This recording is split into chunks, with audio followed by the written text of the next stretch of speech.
Bom dia, boa tarde, boa noite. Sejam todos bem-vindos ao Spectre, um podcast feito por autistas para o mundo. Meu nome é Rafael Felipe Zanoff e eu sou o apresentador e editor desse podcast.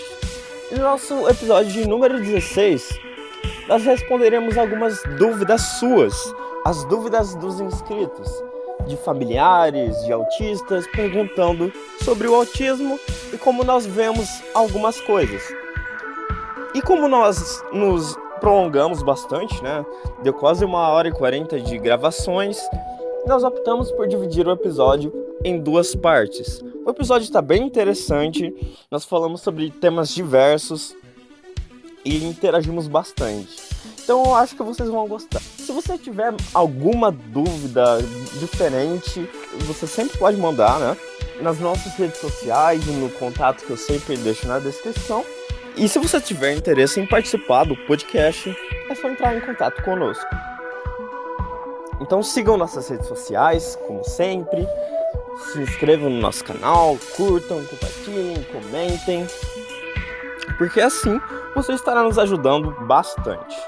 Obrigado mais uma vez e fiquem com o episódio de número 16. Spectre, feito por autistas para o mundo. Hoje eu acho que todo mundo pode deixar o microfone ligado, porque como são perguntas, vai ser mais uma conversa, porque cada um vai ter uma perspectiva sobre cada resposta. E a maioria são perguntas pessoais, né? Como nós vemos determinadas coisas, como nós lidamos e tal. Não tem nada técnico, ou pelo menos tão técnico assim. E eu acho que são perguntas, no geral, bem tranquilas. Então, vamos cada um, se puder, cada um se apresentar em ordem alfabética, seria interessante. Começando pela Aleph. Quem é você, Aleph? O que você faz da vida? Eu sou a Aleph, tenho 29 anos, eu sou escritora e produtora de conteúdo digital. E eu amo responder perguntas. Legal. Gustavo? Opa, eu me chamo Gustavo, tenho 27 anos, sou eletricista e acadêmico em engenharia elétrica. Kiri? Boa tarde, eu me chamo Kiri, tenho 32 anos, sou publicitário e fotógrafo. E eu, meu nome me chamo Rafael, e eu tenho 22 anos, sou autista e sou estudante de Direito e Jornalismo. E hoje, como vocês já devem estar vendo no título do episódio, que eu ainda não sei qual vai ser, mas provavelmente vai explicar o que a gente falou, hoje nós vamos responder perguntas que nos mandaram, seja através do Facebook ou do WhatsApp. Perguntas que vocês, nossos queridos seguidores, mandaram. São perguntas de pais, de parentes, de irmãos, de primos, de autistas, e nós vamos dar as nossas perspectivas respectivas sobre esses temas. Eu vou lançar a primeira pergunta. Vai funcionar basicamente assim. Eu vou ler o nome do autor da pergunta, de onde ele é, o que ele quer saber, e o debate vai ser aberto. Cada um pode dar sua resposta, se houverem discordâncias também.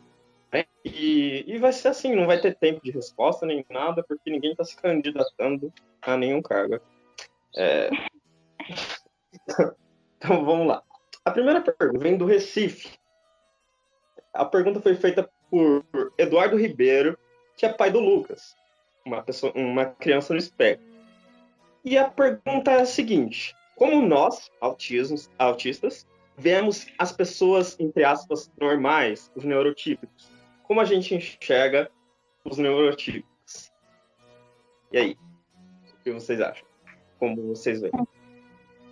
Pra mim, eu não vejo diferença, até porque, assim, o autismo, ao meu ver, ele é simplesmente uma forma de processamento cerebral diferente. Mas, assim, todo mundo é diferente, tem suas qualidades, tem seus defeitos. O que há é como que eu vou dizer assim, um movimento da sociedade de querer padronizar tudo. E talvez neurotípicos sejam mais sujeitos a isso do que autistas.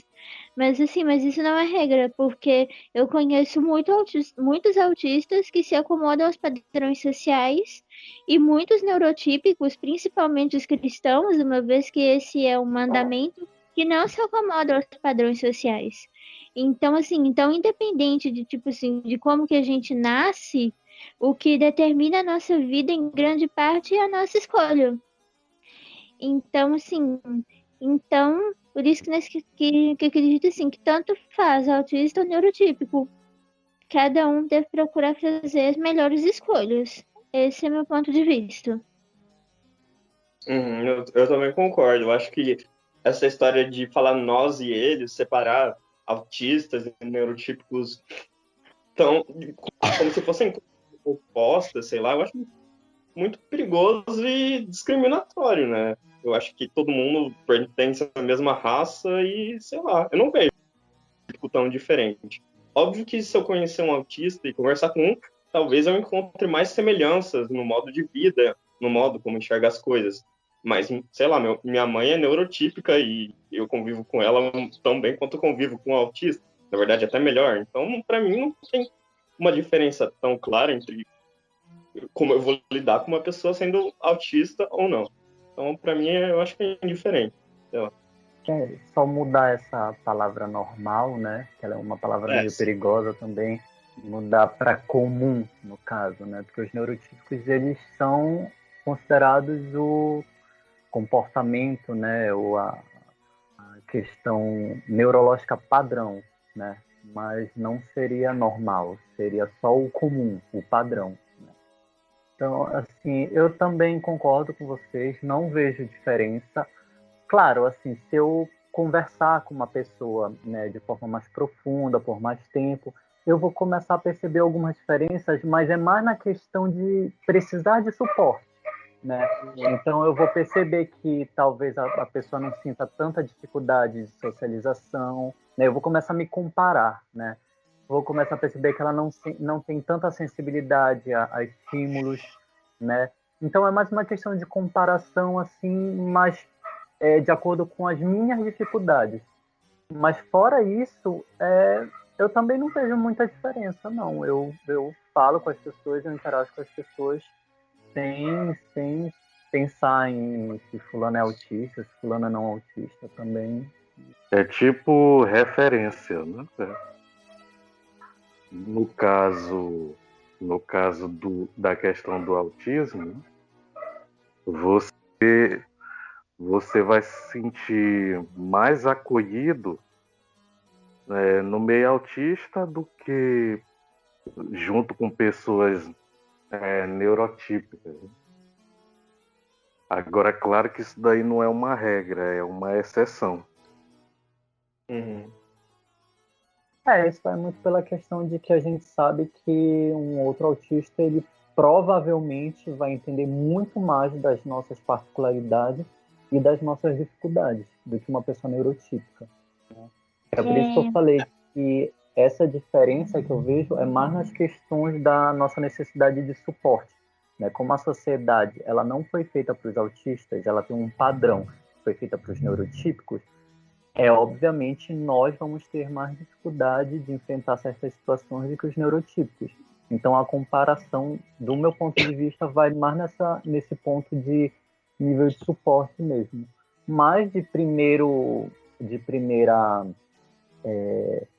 contato, assim, né? Isso, como eu falei, é mais quando eu passo um tempo com a pessoa, né? Conversando, conhecendo, e aí eu vou começando a fazer essas diferenças, né? Observando essas diferenças. Mas de primeiro contato não tem nenhuma, né? A pessoa pode ter outras dificuldades também, mesmo sendo neurotípica, que eu, como autista, não tenho. Então, de primeiro contato, qualquer pessoa é qualquer pessoa. Assim. É isso mesmo que eu ia falar, que talvez a gente não pode estereotipar nem na questão de suporte, porque eu conheço muita gente neurotípica que tem muito mais precisa de muito mais ajuda e de suporte do que eu. E assim, eu também conheço pessoas autistas que têm menos necessidade de suporte. Igual a minha dificuldade, por exemplo, é com serviço doméstico, com serviço de casa e esse tipo de coisa. Tem muito neurotípico que sabe até menos do que eu, e tem muito autista que, tipo assim, é, que se vira super bem. Então, eles que eu sou do ponto de vista de que cada pessoa é única, sendo autista ou sendo neurotípico. Sim, verdade. Tanto que por exemplo, a gente é só um exemplo do que é a comunidade autista, né? Eu sei que existem, vocês também sabem, que tem autistas que odeiam neurotípicos, que, sei lá, querem acabar com os neurotípicos. Eu já vi em grupos falas nesse sentido. Então, a gente não vê diferença, mas tem autista que vê sim. E também o oposto é válido. A sociedade não nos vê como diferentes, na maioria do tempo, querendo ou não. E o importante é saber trabalhar isso. Porque nós somos, querendo ou não, diferentes. O importante é respeitar a diferença na sua raiz primária, eu acho. Posso ir para a próxima? Sim. Ó, A próxima pergunta vem de Curitiba e foi feita pela Bárbara Dayang. E, na verdade, a mesma pergunta foi feita por duas pessoas diferentes. Foi feita pela Bárbara Dayang de Curitiba e pela Chica Maria Miller de Lisboa, Portugal. Então, uma pergunta internacional. Basicamente, a pergunta é o seguinte: como nós autistas estamos lidando com a pandemia? É possível retomar as rotinas? Que tem gente que já está voltando ao trabalho, indo ao mercado. Como que a gente está lidando com isso? E como que a gente está lidando com a ansiedade no período de pandemia? É essa a pergunta. Então, eu retornei, né, como no outro episódio a gente já tinha falado, né, da questão das rotinas e tal, eu retomei a minha e acabei pegando Covid, né? Aí tive que voltar pra quarentena de novo. Por isso que eu tô falando estranho, assim, porque eu tô bastante cansado. E você fez teste? O médico não disse que não precisava fazer teste porque os sintomas eles já diagnosticavam por si só, já entrou logo com a medicação, porque o teste ia demorar 7 dias para poder sair. Aí a médica Nossa. falou que era melhor medicar primeiro. Uhum. Entendi. melhoras, Alex. Eu desejei melhoras para Alex.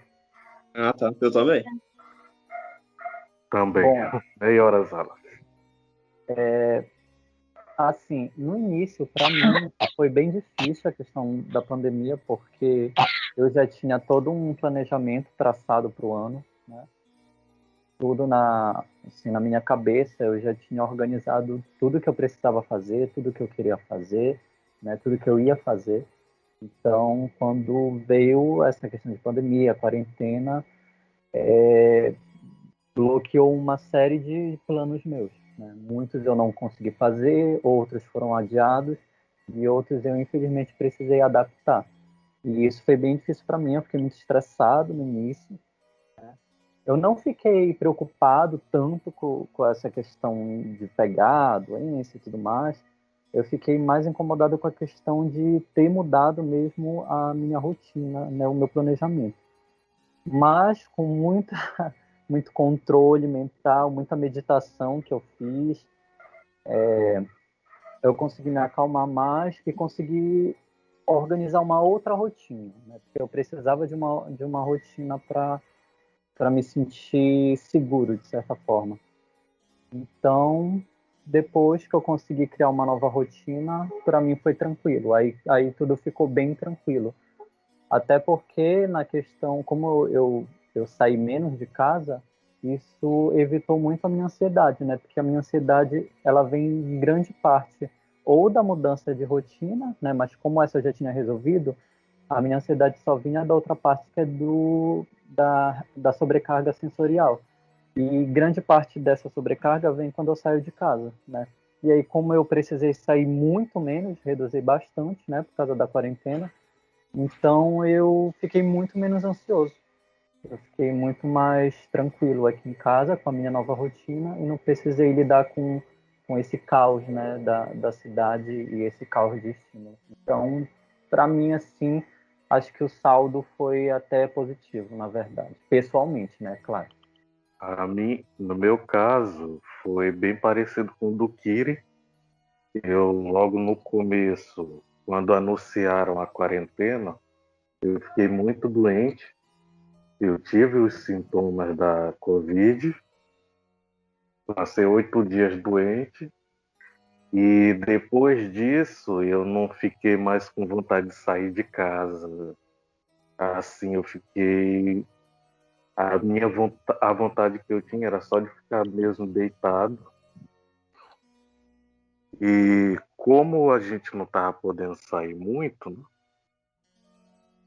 eu também criei uma nova rotina para mim. Eu comecei a ler mais, eu comecei a assistir mais documentários, eu tive mais tempo de assistir minhas séries favoritas. Então, assim, o período da pandemia, para mim, não foi tão pesado. Até porque eu não tive que lidar com essa agitação externa, né? De ter que trabalhar, pegar ônibus, ter que ficar em local com um monte de gente, enfrentar ônibus lotado, aí ter que chegar em casa tarde da noite vindo da faculdade. Eu não precisei fazer nada disso. Para mim foi bem tranquilo. Para mim também. Eu acho que todo mundo tava mais ou menos igual o Kiri, com um ano programado, e frustrou um pouco nesse sentido, né? Porque foi uma surpresa, foi um caso a nível global de frustração, eu acho. Mas para mim eu também não teve tanto dano, eu diria assim. Não foi tão danoso, porque até foi bom em certos aspectos, tirando, claro, a tragédia em si, né? Pessoas morrendo, mas não ter que pegar ônibus para ir para o estágio, pegar 2 ônibus para ir para a faculdade, ter que ir de van, ter que ficar conversando com gente que, né, às vezes a gente não tá afim de conversar, que eu não tô afim de conversar, ter que lidar com algumas situações, para mim foi até positivo. E eu não ligo muito de ficar em casa, porque eu consigo fazer as coisas que eu gosto, tal. Igual o Gustavo falou, assistir as séries e filmes que me interessam. Então, eu tive mais tempo para fazer esse tipo de coisa. E isso não foi ruim nesse sentido. Óbvio que as aulas online, pelo menos para mim, não são tão boas assim. Eu acho que a qualidade cai muito, mas é o que está tendo, né? Infelizmente, não tem muita opção. E eu não gostaria de voltar para a aula presencial agora ainda, sem uma vacina, pelo menos. Para mim, especificamente, não sei para vocês como é isso, a questão do uso de máscara é muito complicado. Tanto que eu estou saindo o mínimo possível. Eu não consigo ficar de máscara por muito tempo. Na verdade, eu não consigo nem pôr a máscara direito. Que eu já tenho ânsia de vômito, sensação de sufocamento. Não sei se isso tem a ver com a sensibilidade sensorial. Provavelmente tem, por causa do autismo. Por causa, entre aspas, né? Mas eu tenho bastante dificuldade em ficar de máscara. Então eu não estou saindo praticamente para nada mesmo.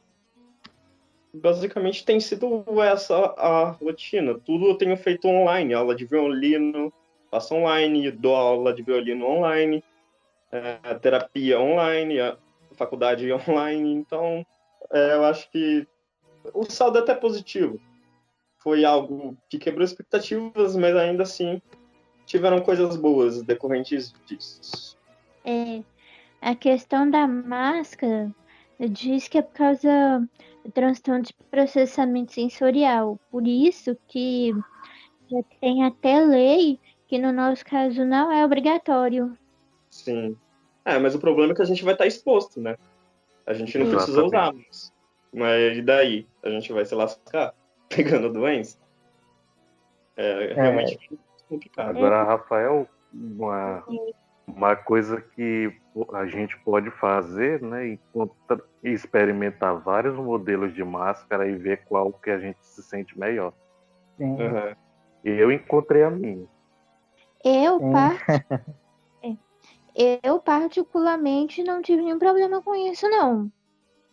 O meu transtorno de processamento sensorial, ele se dá com outras coisas, mas com máscara eu não tive problema, não. Eu tenho problema só com maquiagem e com roupa muito apertada. Roupa tipo que marca o corpo, roupa sensual e essas coisas. Aí eu só uso roupa bem larga, sabe? Bem. Uhum. É. E eu não uso maquiagem, mas com máscara eu não tive problema, mas eu sei que muito autista tem. Sim. Eu tive muito problema com máscara, mas é como vocês falaram, né? Não tem como a gente se arriscar também, né? Diferente de uma criança, né? Porque tem aquilo que a criança tem menos chance, não sei, ou não tem sintomas tão pesados, não sei, né? Porque cada dia é uma pesquisa diferente sobre essa pandemia que a gente nunca sabe o que é verdade e o que não é. Mas eu também não quis mais que eu soubesse que eu tinha direito de não usar. Mas eu confesso que para mim foi muito, muito difícil, até hoje é muito difícil, mas eu também encontrei uma máscara que é a que eu mais gosto, assim, de todas que eu tenho. Quando eu sei que eu vou precisar passar mais tempo num lugar, tipo assim, eu vou numa consulta, aí eu vou com essa máscara. Aí quando eu sei que eu vou fazer uma coisa rápida, eu vou só descer para comprar alguma coisa ali na farmácia e tal, aí eu uso aqui, né, aqui não é, aqui me incomoda mais. Mas eu Qual, tenho muito. Oi? qual que é o tipo de máscara que tu descobriu que não te incomoda tanto? Aí eu não sei explicar, é uma coisa que só tirando foto dela ou mostrando, assim, usando, né? Mas eu acho ela bem confortável, porque as coisas que mais me incomodam, na verdade, é na orelha, não é nem tanto na parte do rosto, do nariz e da boca.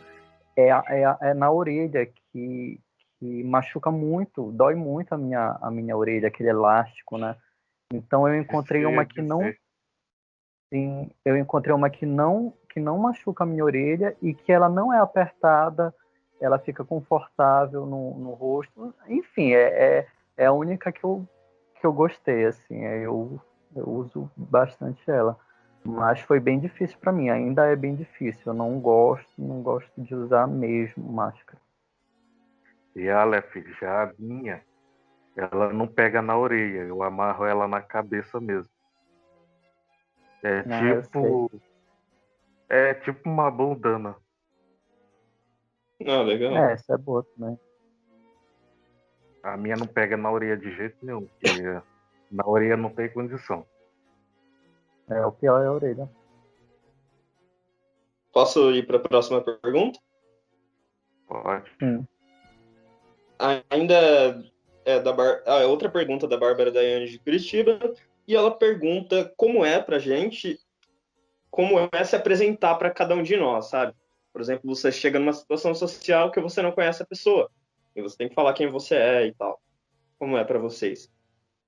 Tranquilo.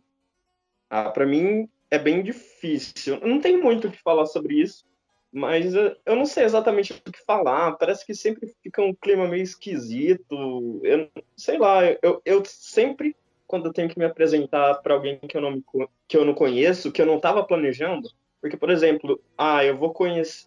Não sei, eu tenho uma consulta no médico e eu tenho que falar quem eu sou, sei lá. Para mim é fácil, porque eu planejei aquilo. Agora, se eu sei lá, eu encontro no shopping a mãe da minha namorada e eu nunca tinha falado com ela. Ou, sei lá, um amigo de um amigo e eu simplesmente travo, porque eu não sei o que dizer, parece meio, sei lá, o clima. Sei lá, é estranho pra mim. Eu entendo. Eu sou assim também, eu travo.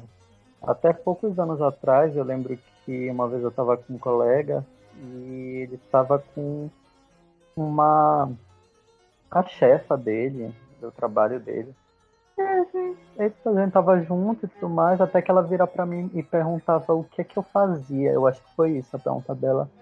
E eu fiquei assim, eu travei também, porque eu não sabia dizer o que é que eu fazia.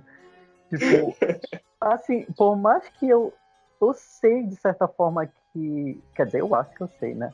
Que é meio que essas pessoas querem saber o que tu fazes profissionalmente, né? Mas sempre na hora eu não sei, eu travo, eu fico, meu Deus, eu faço muita coisa, sabe? Eu não sei, eu não consigo. Parece assim que por mais que eu saiba o que é para eu responder, na hora um lado meu quer dizer, eu não sei, eu faço muitas coisas e começa a dizer tudo que eu faço, assim, tipo, eu Eu leio entendo. livro, eu assisto filme, sabe? Tipo, eu não, é uma pergunta que para mim é muito estranha até hoje e eu acho que eu vou morrer achando essa pergunta estranha. Mas eu já entendo, claro, que no geral as pessoas perguntam isso com a intenção de saber, né, o que tu fazes profissionalmente, principalmente, né? Então eu às vezes, quando, né, eu consigo me controlar mais, né, nesse impulso de querer dizer tudo que eu faço, eu falo que eu sou publicitário, mas eu não gosto, não suporto esse tipo de apresentação. Eu acho, eu acho meio sem nexo, entendeu? Uhum. E como o Rafa falou, se for numa consulta que a gente vai preparado, aí eu também sei, entendeu? Porque eu sei o que o profissional vai querer saber de mim, né? Então eu já vou meio que pensando o que é que eu posso falar, o que eu devo falar. Mas quando acontece de fato essas situações assim inesperadas, é, é sempre um desconforto e uma sensação de que eu não sei exatamente o que é para responder, eu também travo. Sim. Dá vontade de andar com um crachá, sei lá, um panfleto com um resumo, sei lá, Sim, o currículo. sim. Isso é legal. É tipo, isso, eu acho que isso acontece muito com a gente, né? A gente tá com uma frase na ponta da língua para falar, mas a gente não consegue falar por algum motivo e a gente não sabe explicar o porquê, né? Boa definição. Tá ali na ponta da língua, mas não sai. Sim. Sim, Pode ir para a próxima? pode. Sim.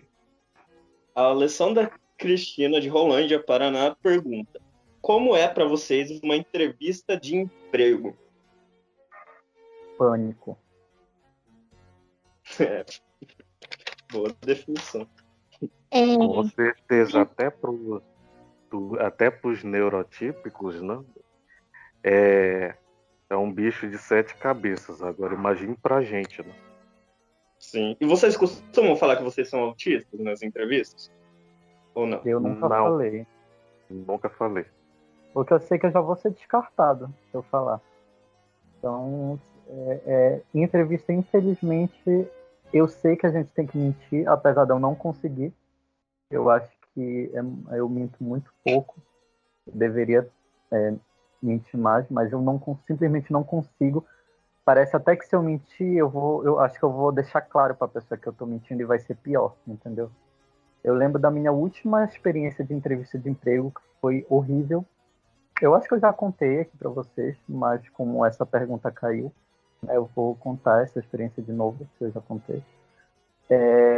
Que foi uma época que, assim, eu sempre fugi muito, né, de emprego, né, e por muito tempo eu achei que era problema de maturidade, que eu era irresponsável mesmo, né, eu acreditava que eu era tudo que me julgava.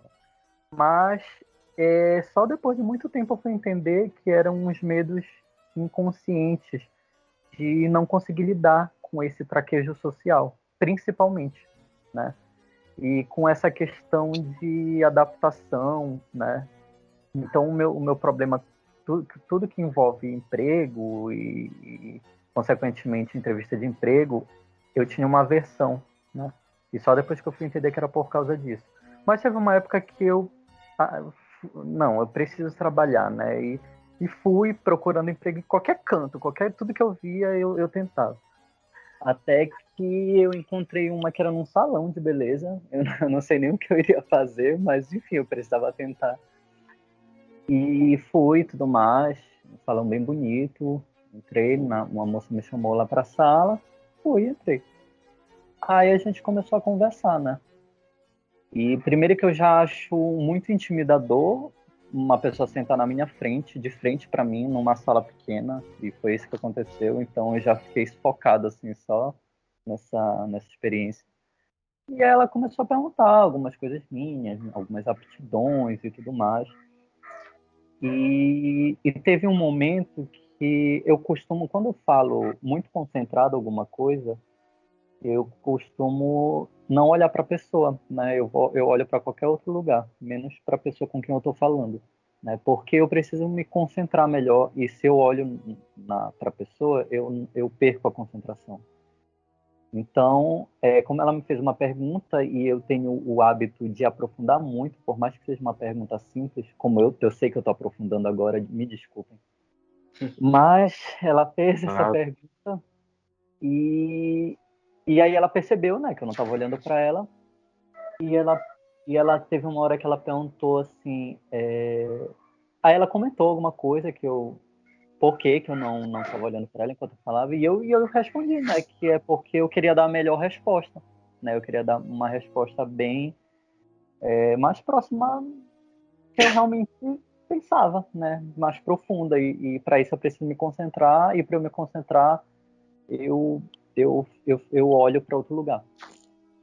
E ela perguntou se eu achava que as pessoas confiariam em mim, né? No caso, se eu tipo assim fosse atender os clientes, né, do lugar, se essas pessoas elas acreditariam no que eu estou falando, se elas confiariam na minha palavra, por eu não estar olhando para elas. E eu respondi que isso não era uma coisa que dependia de mim, entendeu? Porque eu vou estar falando a verdade, né? Isso vai depender da pessoa, entendeu? Mesmo que eu olhe na cara dela, eu posso olhar na cara dela mentindo. Então, é uma coisa que não depende de mim, eu respondi. Isso vai depender da pessoa acreditar ou não, né? Não tem como eu provar para ela que eu estou falando a verdade ou se eu estou mentindo.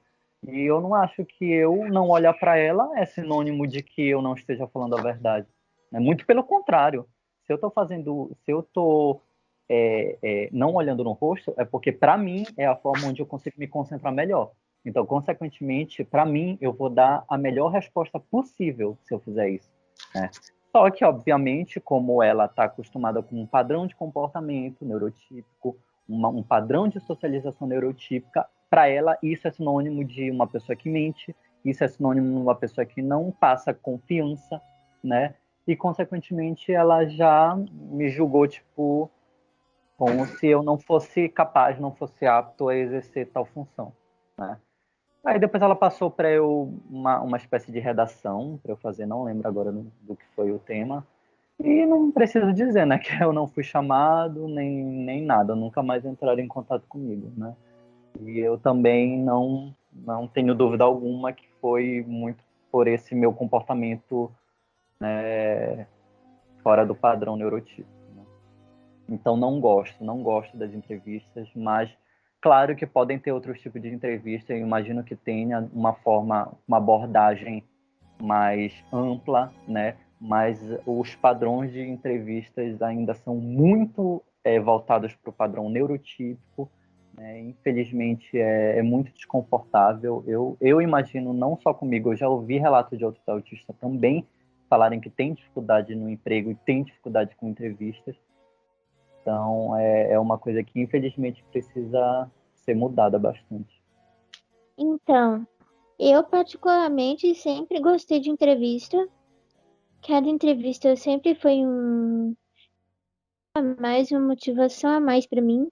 E assim, eu sempre adorei dinâmica, entrevista, teste, prova. Eu sempre adorei. Só que eu nunca passei em nada. Nunca passei em absolutamente nada. Foram 9 anos tentando e 9 anos sendo reprovada. Mas isso nunca me impediu de não gostar, de fugir ou de traumatizar. Muito pelo contrário. A cada vez que eu não passava, mas isso me servia de mais combustível para continuar tentando. E é isso, eu nunca menti, nunca pretendo fazer isso, e é isso. Foi como eu falei no começo, para mim sempre foi muito desconfortável. quando dizem assim, a gente quer fazer uma entrevista de emprego com você, para mim já dá até para mim já dá até dor no estômago. Já tive algumas experiências não muito legais, né? de, fal de falar o que não devia, né, numa entrevista de emprego, assim, de ser sincero demais. Aí quando eu cheguei em casa que eu ia refletir que eu não deveria ter feito isso. Aí obviamente eu não era chamado para o emprego, né? Mas de qualquer forma, entrevistas de emprego é muito desconfortável.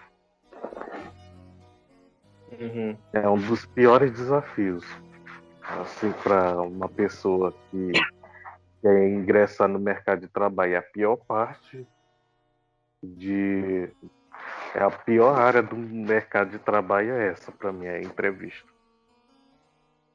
Eu, particularmente, não tenho tanta experiência com entrevistas. Eu só fiz uma entrevista de estágio, na qual foi tudo muito tranquilo. Na verdade, eu não falei basicamente nada, só foi a leitura do currículo, daí e a apresentação do local, da onde eu fiz estágio, porque eu tinha sido indicado também. Então não teve tanta conversa em si, como normalmente tem numa entrevista. Eu participei de uma entrevista de emprego na qual eu estava ansioso, acho que naturalmente, e eu coloquei sim no meu currículo que eu era autista, né? Que eu estava no espectro, e a entrevista correu até muito bem, tudo muito certo, até o ponto que a entrevistadora perguntou se eu achava que eu teria condições de lidar com pessoas sendo autista, né? Que era um emprego que eu naturalmente teria que conversar com os colegas e com os clientes, enfim. E porque ela perguntou num tom meio desconfiado, assim, eu achei meio estranho, mas enfim, né? Mostrando todo um preconceito em relação ao autismo. Mas, tirando isso, a entrevista deu certo, acho que eu falei até razoavelmente bem, mas depois ligaram de surpresa para a segunda fase da entrevista, o que eu acho que é um pouco de sacanagem, porque principalmente pra gente, né, os autistas, que a gente não lida tão bem com quebras de rotina e com adversidades. Eu acho que na entrevista por telefone de surpresa eu não fui tão bem assim, porque eu não tinha planejado nada, não estava nem esperando, mas deu tudo certo. Eu consegui a vaga, porque eu não fui trabalhar, mas eu consegui a vaga e é isso. E teve também outra experiência, que foi tipo uma entrevista para entrar em um projeto da faculdade, que eu não passei, e eu não sei exatamente por quê, talvez porque eu tenha sido sincero demais nessa entrevista. Eu acabei dizendo coisas que talvez eu não devesse dizer. Tipo, por exemplo, eu acabei criticando algumas coisas da empresa, falando que... Da empresa não, do projeto, que era tipo uma empresa júnior, falando que eles não... que eu tinha visto que eles não respondiam às dúvidas dos clientes, que eles estavam mal avaliados, não sei o quê. Que eles perguntaram se eu já tinha visto alguma coisa sobre eles na internet, alguém falando deles. E eu falei a verdade, falei que tinha bastante gente falando mal e tal. E também falei que acabei falando que eu não tinha quase tempo livre, então eles basicamente me descartaram, porque eu falei a verdade. Mas enfim, isso é normal. E eu acho que é isso, eu acho que para todo mundo neurotípico ou neuroatípico é difícil uma entrevista, mas eu acho que, como o Kiri falou, o mundo é moldado para os neurotípicos e é mais difícil sim para nós no espectro.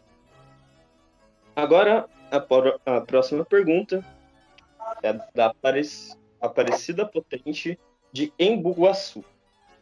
É uma pergunta que eu, sinceramente, não sei se eu entendi muito bem o que ela quis perguntar. Mas eu vou ler aqui para vocês e daí vocês falam o que vocês acham. Tá? Ela perguntou assim: E depois tem uma constatação, depois da pergunta. Como agir quando seu filho autista de 17 anos não gosta de quando falamos que ser autista é determinada coisa? Aconteceu um fato. E quando eu fui explicar como agir e que lá fora algumas pessoas não se importam se você é ou não autista, e que ele tem que saber como lidar, ele não gostou quando eu mencionei a palavra autista e ficou bem chateado e nervoso. Como agir? Vocês entenderam a pergunta? Não. Eu também não entendi. Deixa eu ver se eu entendi. Ela quer saber como agir diante de uma discórdia de um filho autista, é isso? Sim, eu acho que pelo jeito ele não gosta de ser chamado de autista, falar, sei lá, não gosto do termo. Não sei. Bom, eu também não sei se eu entendi direito, achei um pouco confusa, mas se for isso, né? Se for o caso dele não gostar de ser chamado de autista, eu acho que tem que respeitar, né? Não é porque ele tem um diagnóstico que necessariamente ele precisa declarar o seu rótulo, né? Ele pode não gostar do rótulo, né? Eu por muito tempo neguei também, e eu acho que tem que respeitar, entendeu? Que ninguém precisa assumir nada. Se ele consegue viver a vida dele, se ele está satisfeito vivendo a vida dele sem precisar declarar o seu diagnóstico, eu acho que tem que respeitar, né? Agora, se for uma questão dele não aceitar a condição dele, né? Não sei como poderia intervir melhor, se seria saudável forçar ele a tentar se enquadrar, né, num espectro, ou não. Realmente é uma questão que eu acho que é muito pessoal e eu não sei se eu entendi muito bem a pergunta, mas acima de tudo eu acho que tem que respeitar. Ela fala aqui, ó, que ela falou pra ele que as pessoas não se importam se você é autista ou não. Eu não sei exatamente qual é o ponto dessa pergunta. Não sei. Vamos para a Porque não dá para próxima. saber o que foi que ele realmente se incomodou, né? Se foi com a frase toda, a ideia da frase, ou se foi com o termo de ter chamado ele de autista, né? Autista. Não dá para saber muito bem. Aproveitando a pergunta da Gabriela Gonçalves, de Rolândia, Paraná, que tem relação com isso, é a seguinte: quais são os termos incorretos e corretos ao se referir com uma pessoa com autismo? Se deve chamar uma pessoa com autismo? Como a gente gosta de ser chamado, enfim. Eu gosto de ser chamado pelo meu nome. Pra começar por aí, né? Porque o autismo, ele não define uma pessoa, né? Você é o Rafael. A Aleph é a Aleph. O Kiri é o Kiri. Eu sou o Gustavo. O autismo não interfere na minha vida em termos de atividade ou de personalidade. E também porque muitos neurotípicos, né, eles tratam o autismo como se o autismo fosse um adjetivo ou uma doença. E isso é errado. Concordo. O que eu não gosto mesmo acontecia muito em época de escola, esse tipo de coisa. Tipo assim, de ficar me chamando por um nome que eu não tenho. Por exemplo, todo mundo que eu chamo, sabe que eu chamo Aleph. Aí comecei a chamar de Maria, de Joaquina, Joana, qualquer outro nome que não é meu nome. Entendeu? Só isso que eu não gosto. Não, assim, eu também concordo com o Gustavo, mas se forem se referir à minha questão neurodiversa, né, eu, tipo, falar, você é autista e tudo mais. Eu prefiro que me chamem sim de autista do que de, por exemplo, pessoa com autismo, né? Por exemplo, digamos que eu esteja numa reunião, sei lá, numa discussão que seja sobre o tema autista e vão me apresentar, né? E precisam informar que eu sou uma pessoa autista, né? Aí vão falar o meu nome e aí vão, né, comentar sobre a minha questão neurodiversa. Eu prefiro que me chamem de autista, entendeu? Como eu vejo muito, né, pela comunidade autista mesmo na internet, que a maioria também prefere ser chamada de autista do que pessoa com autismo. Mas isso é uma questão pessoal, entendeu? Eu acho que você tem que perguntar como, o mais importante de tudo, é como a pessoa gosta de ser chamada. Eu não vejo problema em perguntar, né? Ninguém precisa adivinhar, né? Não tem como a gente adivinhar como é que a pessoa gosta de ser chamada ou não. Então, na dúvida, pergunta, simplesmente pergunta e a pessoa vai te dizer, né, como é que ela gosta de ser chamada. Mas, no geral, o que eu vejo, né, isso é uma questão de estatística mesmo, a maioria das pessoas que são autistas gostam de ser chamada como autistas mesmo, né? E outras menos pessoa com autismo. Mas isso é muito amplo, isso é muito pessoal. Tem pessoas que preferem ser chamadas de neurodiversas, neuroatípicas, enfim, é uma questão que é realmente pessoal. Contanto que realmente, como o Gustavo falou, tu não vai usar essa palavra como um adjetivo, né? Aí, se não for o caso, eu acho que é uma questão realmente pessoal. Na minha percepção, basicamente eu ia falar o que ele falou, na verdade. Que depende da pessoa, cada um gosta de ser chamado de uma maneira. Eu, sinceramente, não ligo muito de como a pessoa vai me chamar, não ligo muito para isso. É claro que depende também da intenção da pessoa, né? Se ela estiver me chamando de uma maneira pejorativa, sim, é algo que eu não vou gostar. Mas agora, autista, pessoa com autismo, pessoa que tem autismo, tanto faz. Eu acho que eu prefiro o autista, mas no fim eu não ligo tanto para isso. Depende mais de ser tratado com respeito mesmo. E cada um vai ter sua preferência, e como que ele falou, não custa perguntar. Obrigado por ouvir mais esse episódio do Spectre. Nós agradecemos de coração e esperamos vocês na semana que vem, na qual continuaremos a responder suas dúvidas. Obrigado e até mais.